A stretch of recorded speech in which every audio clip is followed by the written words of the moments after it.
जिनसे कि हमारे बच्चे अनजान हैं, हमारे बच्चे अपने महापुरुषों का इतिहास तक नहीं जानते हैं। इसमें हमारे बच्चों की गलती नहीं है, इसमें कहीं ना कहीं हमारी अपनी गलती है।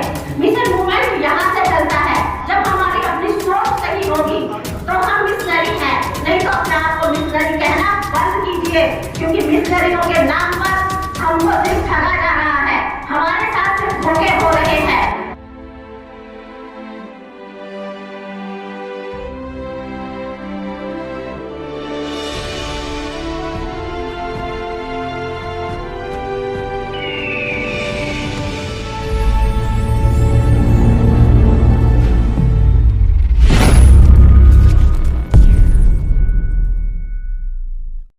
स्वतंत्रता होती क्या है, किस चिड़िया का नाम है, वो तो हम जान ही नहीं पाते, क्योंकि ये मनुवादी लोग जो कहते तो है कि हम 15% है, लेकिन ये मनुवादी लोग हम 75% को अभी भी अपना गुलाम बनाए हुए हैं।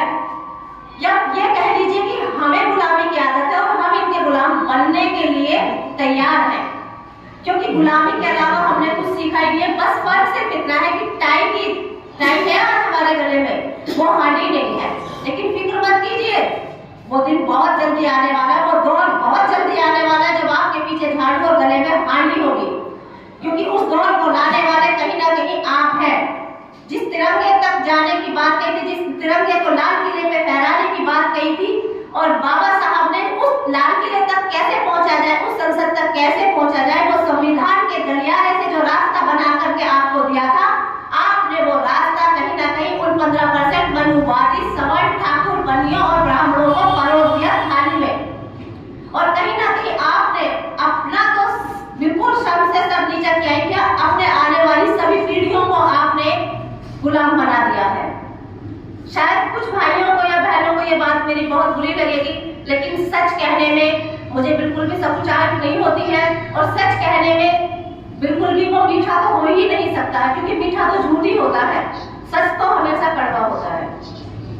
और वो सच सुनने की और कहने की हम में हिम्मत है, हम में ताकत है, और हम कहीं ना कहीं जिस तिरंगे को सैल्यूट करते हैं, उससे पहले मैं उन बाबा साहब को सैल्यूट करूंगी, सलामी दूंगी, जिन्होंने हमें वो संविधान दिया, जिनकी बदौलत हम उस संसद तक पहुंचे। लेकिन कहीं ना कहीं ऐसे बेशरम, नकारा और निकम्मे लोग उस संसद में बैठ गए, जो दलितों की बात तो बहुत दूर की बात है, दलितों की तरफ देखना तक पसंद नहीं करते।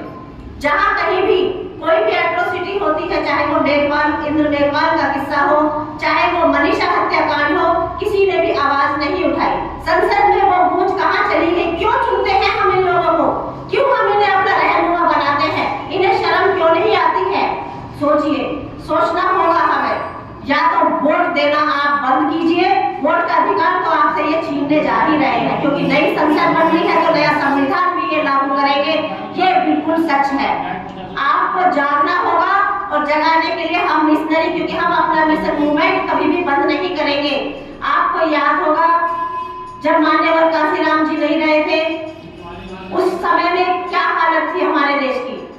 अगर बहन जी नहीं होती तो शायद बसपा जिंदा ना रह पाती, लेकिन बसपा एक पार्टी नहीं है, बसपा हम लोगों का एक मान सम्मान है।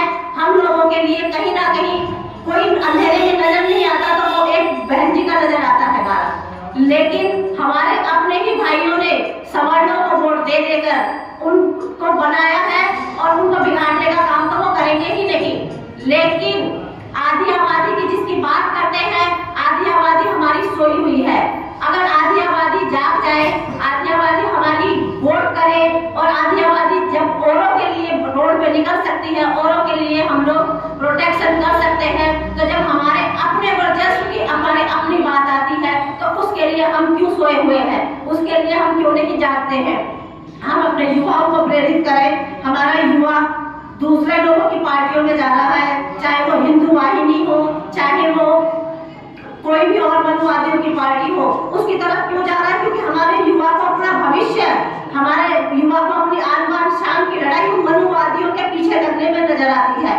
लेकिन इसमें हमें अपना बहुजन मूवमेंट को जगाना होगा, मिशन मूवमेंट को आगे करने के लिए अपने युवाओं को अपने साथ लाना होगा, अपने घरों में अपने बच्चों को अपने बहुजन नायकों की बातें बतानी होगी, उन 500 बहारों का किस्सा भी बताना होगा।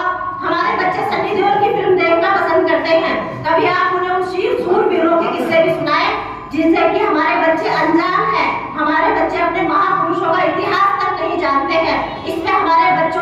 नहीं है, इसमें कहीं ना कहीं हमारी अपनी गलती है। क्यों हम अपने घरों में बैठे, जो रिटायर हो गए भाई साहब, बाबा साहब अम्बेडकर के संविधान की बदौलत उन्हें सरकारी नौकरियां मिली, नौकरी उन्होंने 25-25, 30-30, 40-40 साल की, उसके बाद मोटी रकम लेकर वो रिटायर हो गए। और आज आप दिल्ली के किसी भी पार्क में चले जाइए, सब ताश बजा रहे होंगे वादा करके। क्यों ये अपनी जिम्मेवारी भूल गए? क्यों नहीं ये लोग, अगर कहीं पर हम कोई स्कूल चलाते हैं प्राइवेट, तो क्यों नहीं ये वहां पर अपना 1 घंटे का योगदान देते? ये उस नौकरी तक कैसे पहुंचे? ये बातें क्यों नहीं ये उन हमारे आने वाले पीढ़ी को बताते हैं? अगर हम कहीं भी कोई भी इंस्टीट्यूट चलाते हैं और हमारे IAS, IPS और जितने भी भाई हैं जो रिटायर हुए हैं और वो पार्कों में ताश बजाने में या एक उन्होंने, तो वो क्यों नहीं अपना सीनियर सिटीजन का ग्रुप बनाते जिसमें कि वो इस अवेयरनेस को चलाए? अब तो उनको वो तो फुल टाइम जो है ना फंक्शन कर सकते हैं, फुल टाइम काम कर सकते हैं, वो जॉबलेस नहीं है।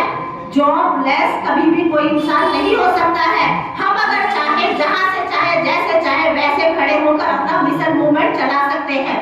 मिशन मूवमेंट को चलाने के लिए हमें किसी पार्टी की सदस्यता की जरूरत नहीं है।